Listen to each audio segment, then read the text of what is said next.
Selamat datang kembali di mata kuliah Manajemen Risiko. Di materi kali ini kita akan membahas tentang mengidentifikasi aset dan aktivitas yang harus dilindungi.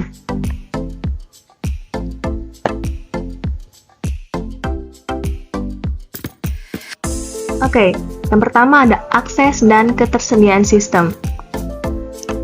Akses dan ketersediaan sistem itu mengacu pada saat pengguna atau pelanggan membutuhkan sistem atau layanan. Sebagai catatannya, ada beberapa sistem yang harus dapat beroperasi dengan tingkat ketersediaan sebesar 99,999% sepanjang waktu. Sementara itu, ada juga sistem yang hanya perlu beroperasi selama jam kerja terbatas, seperti dari pukul 8 pagi hingga pukul 6 sore pada hari Senin hingga Jumat.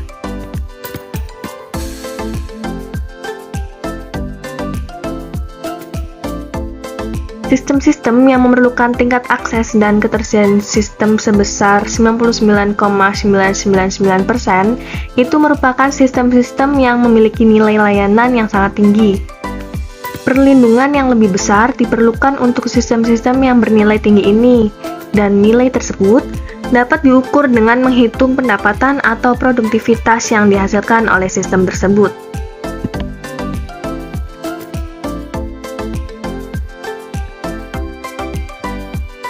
Nah, akses dan ketersediaan sistem itu memiliki dua sifat. Yang pertama ada langsung dan tidak langsung.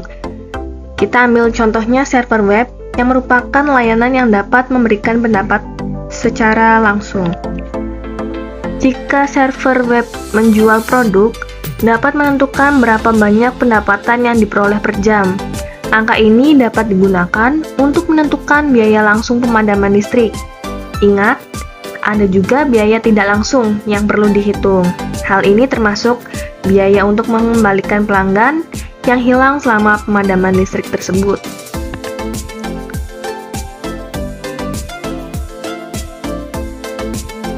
Kemudian ada produktivitas. Produktivitas itu dapat diukur dengan melihat seberapa pentingnya beberapa layanan bagi karyawan dalam menjalankan tugas-tugas mereka. Contohnya, pada aplikasi gudang yang digunakan untuk mengelola inventaris sangat krusial bagi karyawan, baik untuk menerima produk yang masuk maupun mencari produk yang akan dikirim keluar. Selain itu, manajemen juga bergantung pada aplikasi ini untuk menentukan nilai persediaan kapan saja. Kegagalan dalam layanan ini dapat berdampak serius, termasuk terhentinya seluruh proses pengiriman, ketidakakuratan inventaris, dan masalah lainnya yang mungkin timbul.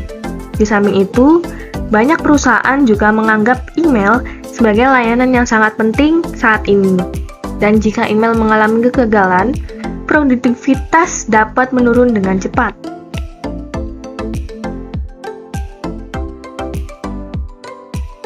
Kemudian, layanan biasanya disediakan dengan menggabungkan beberapa fungsi. Fungsinya ini dapat bersifat manual, otomatis, atau bisa campuran keduanya. Saat mengidentifikasi suatu aset sistem, penting untuk kita memahami perbedaannya. Oke, kita bahas yang pertama, metode manual. Kita ambil sebuah contoh dalam situasi sebuah hotel. Dalam penggunaan metode manual ini, terdapat dua aset utama yang memiliki nilai penting. Yang pertama, catatan tertulis. Catatan tamu adalah dokumen tulisan tangan yang mencatat informasi tentang kapan tamu check-in dan check-out. Biasanya, manajer hotel menggunakan catatan ini sebagai dasar untuk menghitung biaya yang harus dibebankan kepada pelanggan. Kemudian yang kedua itu, pengetahuan tentang proses. Karyawan hotel memiliki pengetahuan tentang bagaimana membuat tagihan berdasarkan informasi yang terdapat dalam catatan tamu tersebut. Setelah menerima pembayaran dari pelanggan, ada prosedur khusus yang harus diikuti untuk menyetorkan uang tersebut. Dalam hotel yang lebih kecil, mungkin hanya pemilik dan satu atau dua karyawan yang memiliki pemahaman menyeluruh tentang seluruh proses ini. Nah, kemudian metode otomatis. Ketika mengevaluasi jenis metode otomatis ini, terdapat beberapa faktor tambahan yang perlu dipertimbangkan. Yang pertama, nilai bagi pelanggan. Metode otomatis seringkali dianggap berharga bagi pelanggan. Jika proses pendaftaran berjalan dengan lancar dan efisien, pelanggan cenderung akan selalu menggunakannya.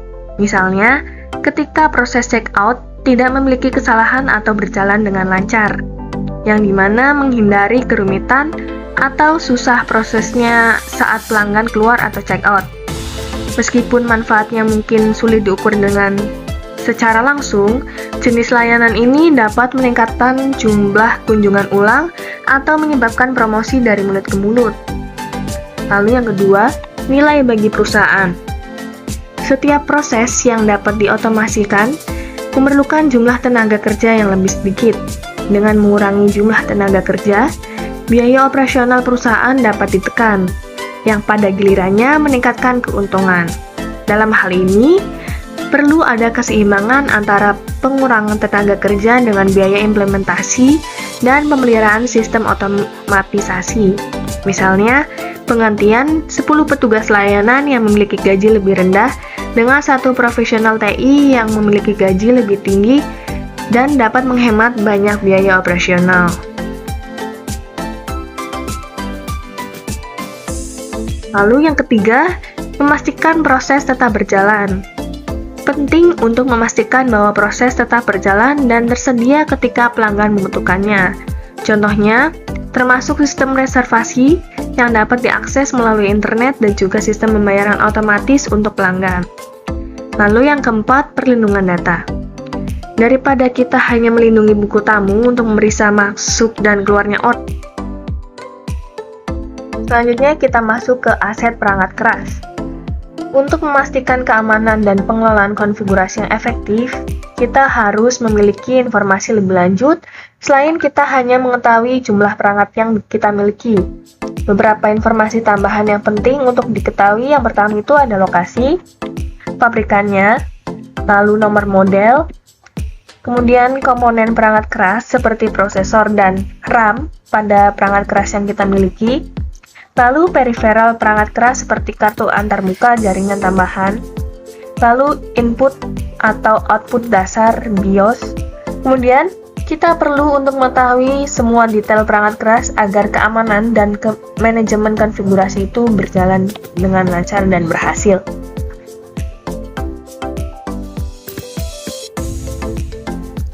Nah, selanjutnya ada aset perangkat lunak.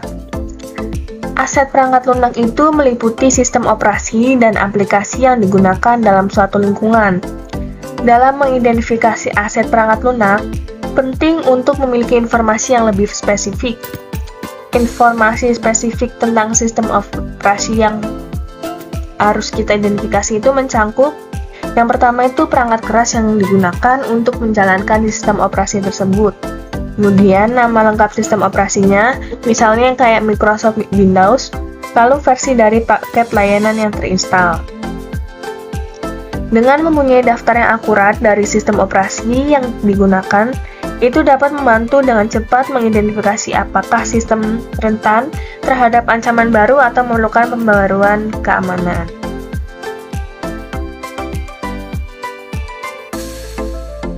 Nah, demikian pula, spesifikasi aplikasi yang diinstal itu harus mencangkup nama aplikasinya. Contohnya Microsoft Windows Office Professional, kemudian nomor versi, layanan, atau perbarui informasi jika tersedia. Mengumpulkan semua informasi ini secara manual hampir tidak mungkin dilakukan. Namun, proses ini dapat diotomatisasi dengan bantuan berbagai alat yang dapat mengenali semua perangkat keras dan perangkat lunak yang digunakan dalam organisasi.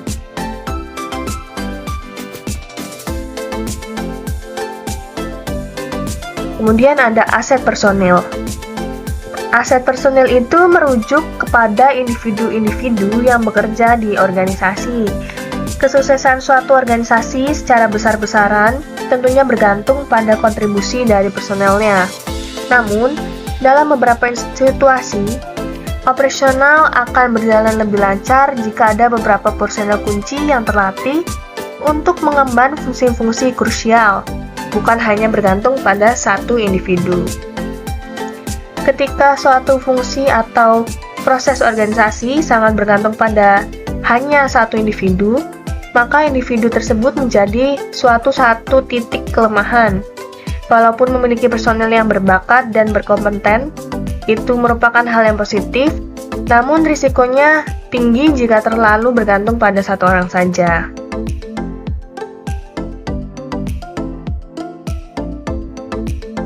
Nah, untuk mengurangi risiko ini, kita dapat mengambil berbagai tindakan. Yang pertama itu dengan memperkerjakan personel tambahan.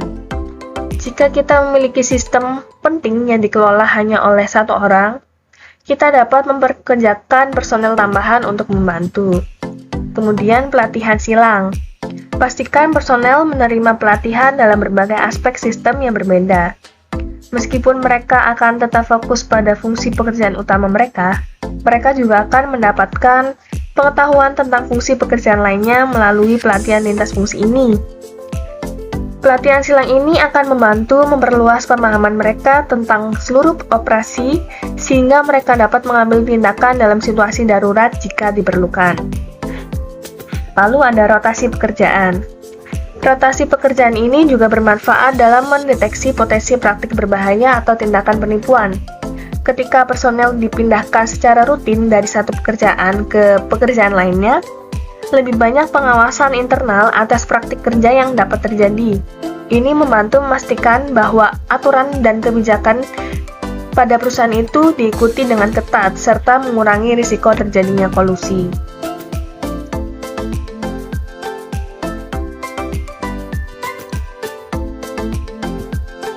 Lalu ada aset data dan informasi. Nilai data tidak bisa dilebih-lebihkan dan nilainya itu tetap. Jika suatu organisasi kehilangan data, hal ini dapat menimbulkan akibat atau dampak yang serius atau fatal. Data itu dapat dilindungi dengan dua cara. Yang pertama, dengan kontrol akses. Metode ini bertujuan untuk melindungi data dari akses yang tidak sah yang mencangkup konsep keamanan seperti kerahasiaan, integritas, dan ketersediaan data. Kontrol akses membantu menjaga kerahasiaan data dan memastikan bahwa data hanya diakses oleh pihak yang berwenang. Lalu ada cadangan atau backup. Metode ini digunakan untuk melindungi data dalam situasi di mana data mengalami kerusakan atau terhapus secara tidak sengaja. Penting untuk memiliki setidaknya 2 salinan cadangan data, salah satunya disimpan secara lokal dan yang lainnya disimpan di lokasi fisik yang berbeda. Ini akan melindungi data dari bencana seperti kebakaran atau banjir. Dengan mengandalkan satu salinan cadangan yang disimpan di server, itu dapat berisiko jika terjadi masalah pada server tersebut.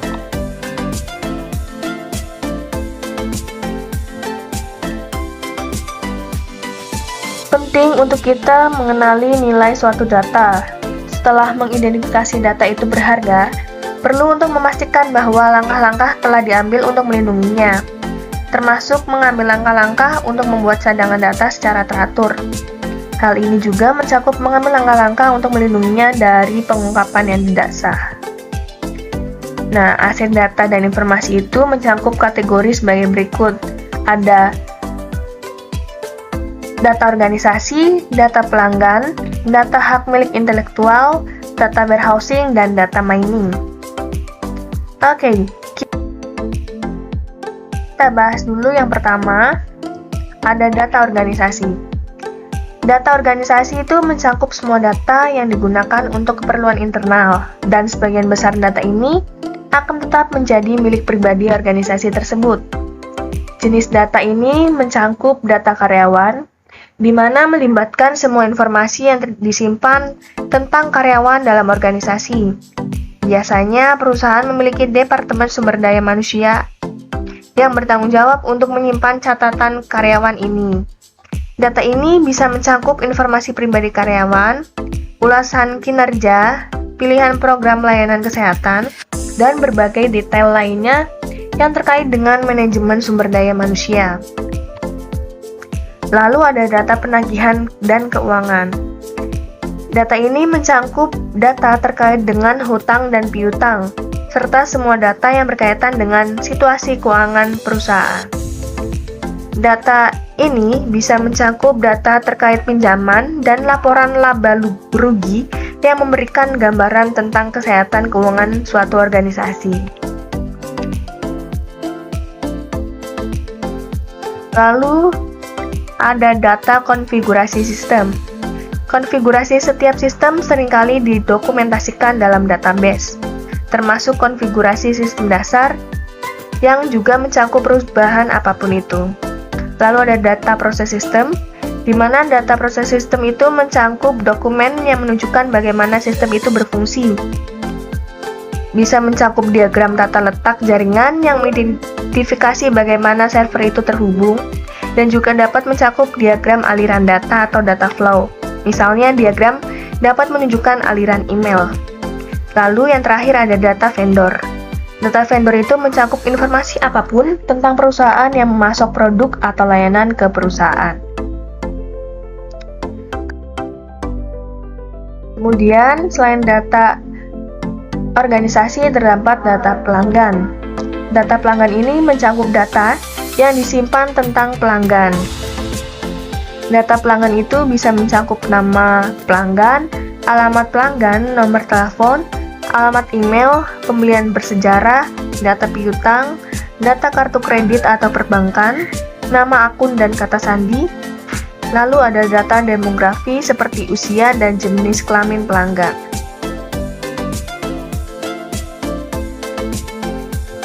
Lalu ada hak milik intelektual. Kekayaan intelektual atau IP itu merupakan data yang dibuat oleh seorang atau organisasi. Data ini dapat mencakup penemuan, karya sastra dan seni, simbol, nama, serta gambar. Organisasi Kekayaan Intelektual Dunia atau WIPO membagikan kekayaan intelektual menjadi dua kategori. Kategori yang pertama itu properti industri, yang mencakup desain industri, merek dagang, penemuan, dan paten. Lalu ada hak cipta atau copyright, ini mencakup karya sastra dan seni seperti buku, film, dan musik. Lalu mencakup karya seni lain seperti lukisan dan gambar. Selanjutnya ada data warehousing dan data mining. Data warehousing dan data mining ini digunakan bersama-sama guna mengekstraksi informasi dari basis data yang sangat besar yang sering disebut sebagai Very Large Database atau VLDB. Meskipun dapat menyimpan jumlah data yang besar, data itu sendiri tidak selalu memiliki nilai yang jelas. Tujuan utamanya mengubah data mentah menjadi informasi yang bermakna dan berguna, yang dapat memberikan wawasan atau kecerdasan yang bernilai bagi organisasi. Dengan menggunakan teknik data warehousing dan data mining, kita dapat mengidentifikasi pola, tren, atau informasi penting lainnya dari kumpulan data yang luas dan kompleks. Kita bahas dulu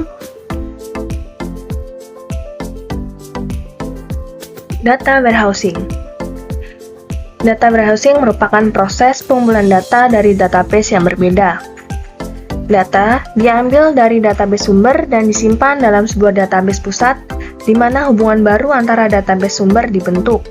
Basis data pusat ini berfungsi sebagai gudang data. Data yang ada di dalam gudang data tersebut tetap utuh dan tidak mengalami perubahan. Sebaliknya, perubahan data terjadi di dalam database sumber. Dalam interval tertentu, data dalam gudang data diperbarui, sehingga memastikan bahwa gudang data selalu memiliki data yang paling mutakhir dari database sumber. Proses penyegaran gudang data ini memerlukan alokasi sumber daya yang signifikan.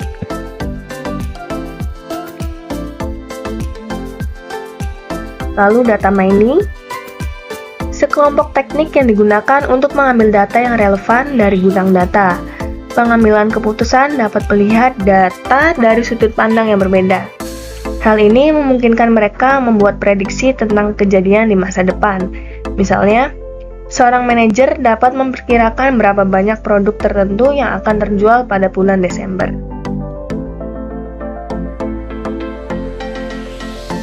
Nah, Kita kembali lagi ke manajemen aset dan inventaris dalam 7 domain dari infrastruktur TI yang khas. Pada gambar ini terlihat terdapat 7 domain. Yang pertama ada user domain, workstation domain, LAN domain, LAN to WAN domain, WAN domain, remote access domain, dan yang terakhir system or application domain. Kita bahas dulu. Dalam konteks masing-masing dari 7 domain tersebut, penting untuk mengevaluasi aset yang dimiliki dan merenungkan beberapa pertanyaan pokok berikut. Yang pertama, apakah aset ini memiliki nilai yang signifikan bagi organisasi? Lalu, apakah aset ini harus dimasukkan dalam sistem manajemen inventaris atau aset apapun yang dimiliki organisasi? Jika aset ini dianggap berharga, maka mereka seharusnya diintegrasikan ke dalam sistem inventaris atau sistem manajemen aset yang ada.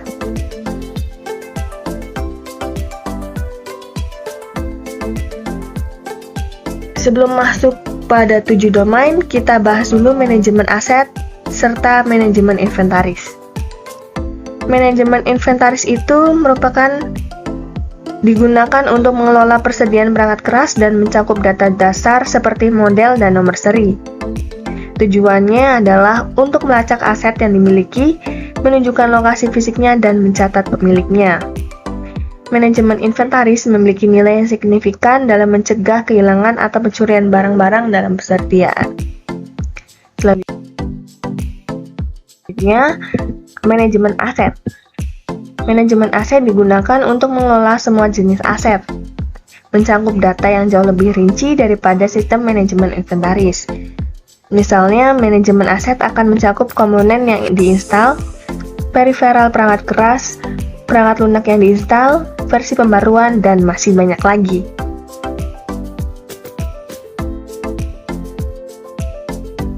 Nah, balik lagi ke manajemen aset dan inventaris dalam 7 domain dari infrastruktur TI yang khas, kita bahas yang pertama, user domain. User domain atau domain pengguna ini mencakup individu atau karyawan dalam organisasi, di mana informasi tentang karyawan tersebut biasanya disimpan oleh Departemen Sumber Daya Manusia, baik dalam bentuk catatan manual seperti file yang disimpan di lemari arsip, atau dalam bentuk file digital yang disimpan di server. Data pengguna ini mencakup data pribadi dan informasi kontak, lalu evaluasi kinerja karyawan, informasi mengenai gaji dan bonus, lalu pilihan program layanan kesehatan. Dalam domain pengguna atau user domain, perhatian utamanya adalah menjaga kesehatan, kerahasiaan data tersebut. Data ini harus dilindungi dari akses yang tidak sah, terutama yang melibatkan informasi identitas pribadi yang memiliki perlindungan hukum.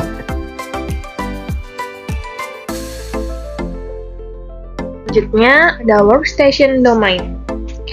Domain ini mencakup PC yang digunakan oleh karyawan. Ini bisa mencakup PC desktop biasa atau bisa juga mencakup komputer seluler atau laptop. Aset pada domain workstation memiliki 2 risiko yang harus diatasi. Yang pertama itu ada theft. Sebuah organisasi mempunyai investasi yang signifikan dalam sistem ini. Ia tidak bisa membiarkan mereka menghilang. Sistem manajemen inventaris mencakup proses di mana setiap item ditempatkan secara manual secara berkala. Ini untuk memverifikasi sistem masih dalam kendali organisasi. Lalu ada pembaruan. Saat pembaruan, perbaikan, dan patch dirilis, pembaruan tersebut perlu diterapkan ke sistem. Jika pembaruan diabaikan, sistem dapat menjadi rentan terhadap serangan baru. Sistem manajemen aset otomatis sering digunakan untuk menjaga sistem tetap mutakhir. Proses otomatis ini melibatkan 3 tahap. Tahap yang pertama itu memeriksa sistem untuk pembaruan yang tersedia. Tahap kedua, menerapkan pembaruan, lalu yang terakhir memverifikasi bahwa pembaruan telah berhasil diterapkan.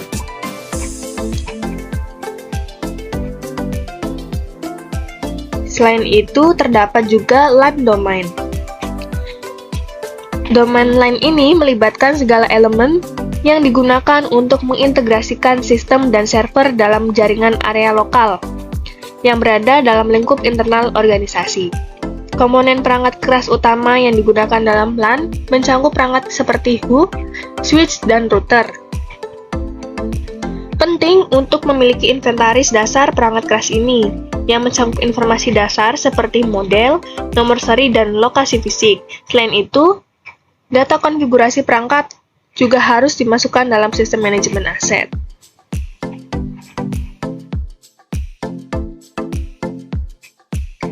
Lalu ada LAN to WAN domain. Domain ini merupakan area di mana LAN internal terhubung ke jaringan area luas atau network area. Jadi, LAN to WAN domain itu gabungan antara LAN area internal dan WAN. Dalam konteks ini, WAN seringkali disebut sebagai internet. Salah satu perangkat utama yang perlu diperhatikan dalam konteks ini adalah firewall. Firewall yang digunakan dalam domain ini adalah firewall perangkat keras yang dapat diprogram untuk mengizinkan atau memblokir lalu lintas tertentu.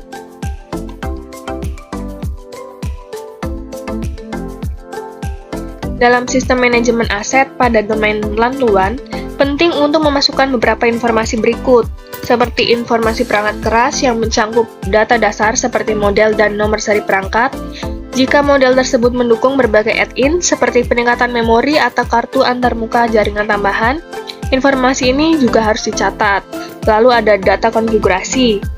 Membuat kebijakan firewall bisa menjadi proses yang memakan waktu. Selanjutnya, perlu membuat aturan dan pengecualian firewall untuk mengimplementasikan kebijakan tersebut. Penting untuk mendokumentasikan semua aturan dan pengecualian ini. Bila memungkinkan, otomatisasikan proses ini dengan menggunakan skrip. Selain itu, pastikan untuk membuat cadangan dan skrip-skrip tersebut.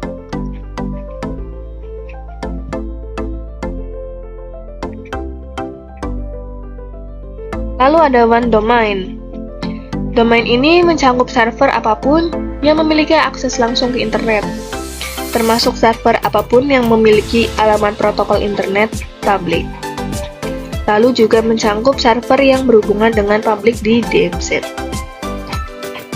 Informasi inventaris dan manajemen aset untuk server berbasis WAN itu meliputi yang pertama ada informasi perangkat keras. Sama halnya dengan domain sebelumnya, informasi ini mencakup informasi dasar seperti model dan nomor seri. Dokumentasi serupa dengan cara mendokumentasikan server pada domain LAN to WAN. Lalu pembarui informasi. Server di WAN harus selalu diperbarui. Ini merupakan langkah penting untuk memastikan server tetap aman. Saat patch, perbaikan, dan pembaruan dirilis, perlu untuk mengevaluasinya jika pembaruan diperlukan, dan pengujian menunjukkan bahwa pembaruan tersebut tidak menimbulkan efek negatif, perlu untuk menerapkannya. Pembaruan server dapat dilakukan dengan manual atau otomatis. Apapun pilihannya, penting untuk memiliki catatan akurat tentang pembaruan yang diinstal pada server.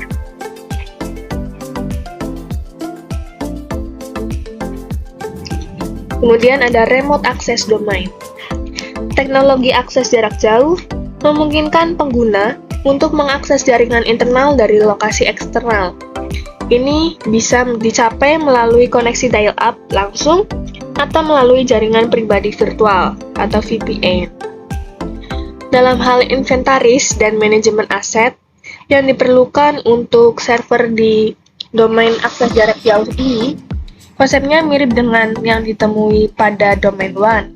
Namun, ketika berbicara mengenai server akses jarak jauh yang menggunakan koneksi dial-up, kita juga perlu memasukkan peralatan seperti modem dan perangkat pertukaran cabang telepon dalam inventarisasi tersebut.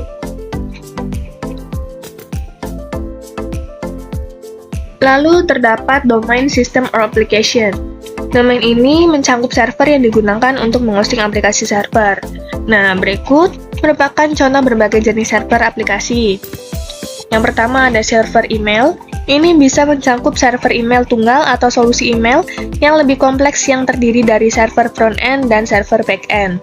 Lalu ada server basis data yang berupa server Oracle atau Microsoft SQL yang bisa beroperasi sebagai server tunggal atau dalam bentuk kumpulan server yang terintegrasi.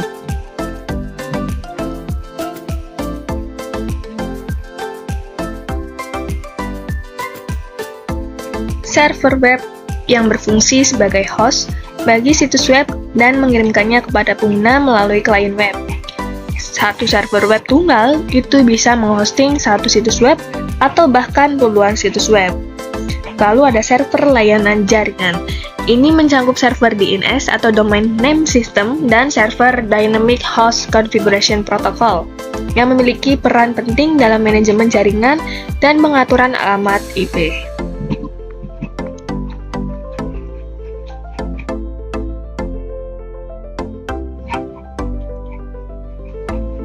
Pada sistem or application domain, sistem manajemen inventaris dan aset perlu mencakup detail berikut untuk setiap server dalam domain ini. Yang pertama, informasi perangkat keras, yang mencakup informasi dasar seperti model dan nomor seri, yang serupa dengan cara inventarisasi yang diterapkan pada workstation. Selain itu, informasi ini harus mencakup detail inventaris mengenai komponen perangkat keras yang ada pada server. Lalu ada pembaruan informasi, yang penting untuk selalu menjaga server agar selalu diperbarui, terutama berlaku jika salah satu server berinteraksi dengan publik, seperti server web atau beberapa server email. Pembaruan ini perlu diawasi secara rutin.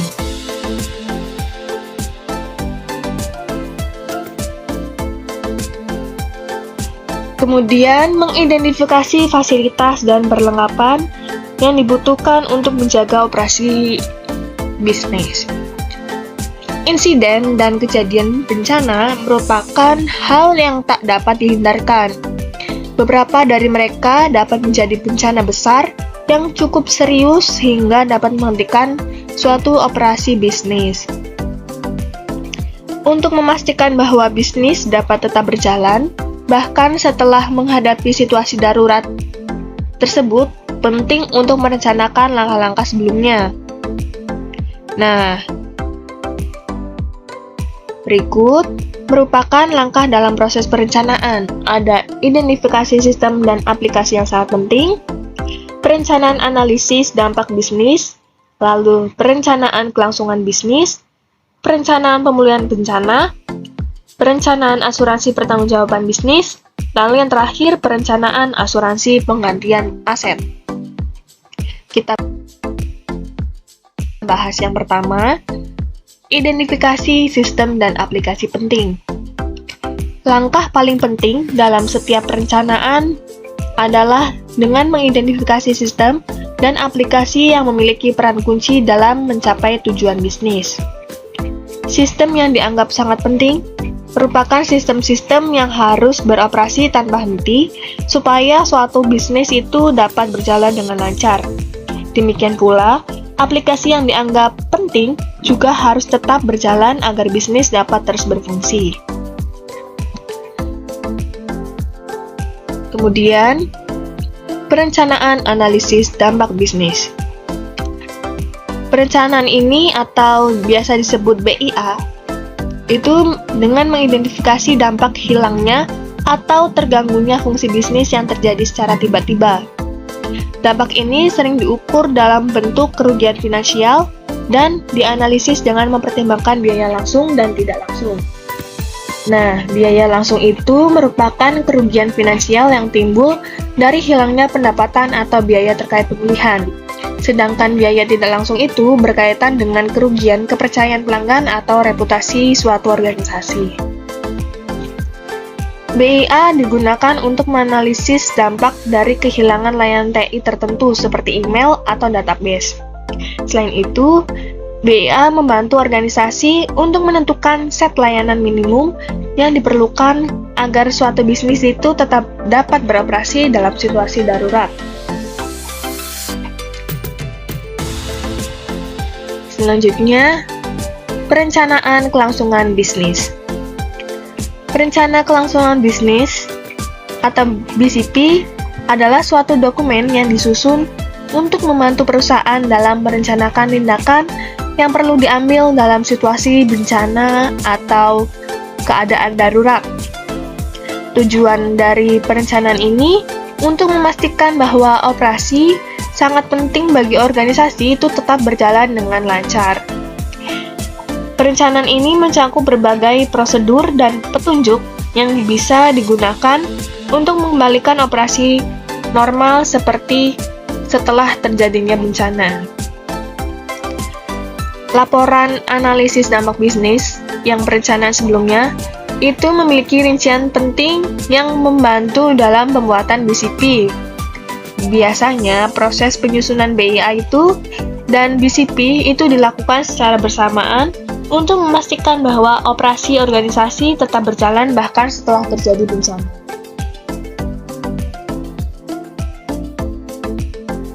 Perencanaan pemulihan bencana. Rencana pemulihan bencana atau DRP ini mencakup rincian yang diperlukan untuk memulihkan sistem dari bencana. Perencanaan ini memberikan rincian yang diperlukan untuk merespon bencana dengan segera. DRP disertakan sebagai bagian dari BCP.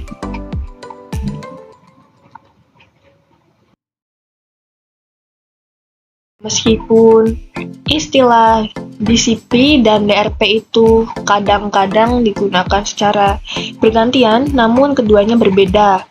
Penting untuk memahami perbedaan antara keduanya. BCP itu merupakan rencana keseluruhan yang digunakan untuk menghadapi situasi darurat. BCP ini mengidentifikasi sistem yang kritis bagi organisasi, termasuk batasan waktu yang dapat diterima. BCP ini mencakup dalam dirinya dua komponen penting, yaitu BIA, Business Impact Analysis, dan DRP, Disaster Recovery Plan untuk setiap sistem TI yang ada. Sedangkan DRP sendiri itu merupakan komponen utama dari BCP dan berfokus pada langkah-langkah yang diperlukan untuk memulihkan satu atau lebih sistem secara bergantian setelah terjadi bencana. Misalnya, jika terjadi kebakaran yang menghancurkan beberapa server di ruang server, DRP ini akan mengidentifikasi tindakan yang harus diambil untuk memulihkan server tersebut, termasuk mengembalikan data dari cadangan.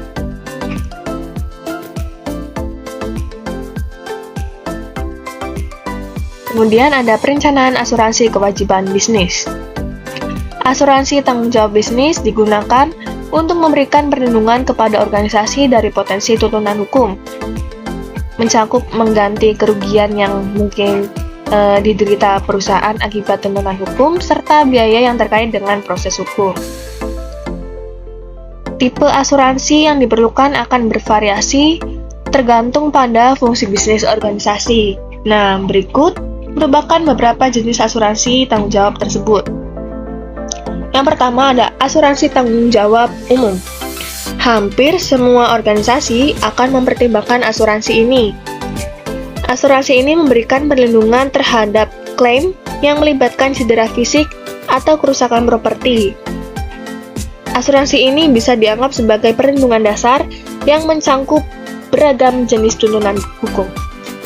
Untuk beberapa organisasi, jenis asuransi ini mungkin sudah cukup. Lalu, asuransi tanggung jawab profesional. Asuransi ini digunakan untuk memberikan perlindungan kepada perusahaan jika seorang karyawannya memberikan nasihat yang salah atau tidak akurat dalam pekerjaannya.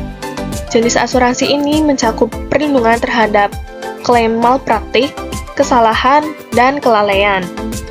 Organisasi yang menyediakan layanan TI kepada perusahaan lain mungkin akan mempertimbangkan jenis asuransi ini. Lalu ada asuransi tanggung jawab produk. Asuransi ini digunakan untuk memberikan perlindungan kepada perusahaan jika pelanggan atau customer itu terluka atau mengalami kerusakan akibat penggunaan produk yang mereka beli. Misalnya, contohnya, jika baterai pada komputer seluler rusak dan menyebabkan kebakaran, asuransi ini akan memberikan perlindungan terhadap klaim yang timbul akibat insiden tersebut. Itu ada perencanaan asuransi penggantian aset. Salah satu jenis asuransi tambahan yang bisa dipertimbangkan adalah asuransi penggantian aset. Tujuannya untuk memberikan penggantian atas kerusakan yang mungkin dialami oleh aset-aset perusahaan akibat terjadinya bencana. Biasanya, asuransi ini akan dibeli bersamaan dengan langkah-langkah pencegahan lainnya untuk mengurangi risiko terjadinya bencana.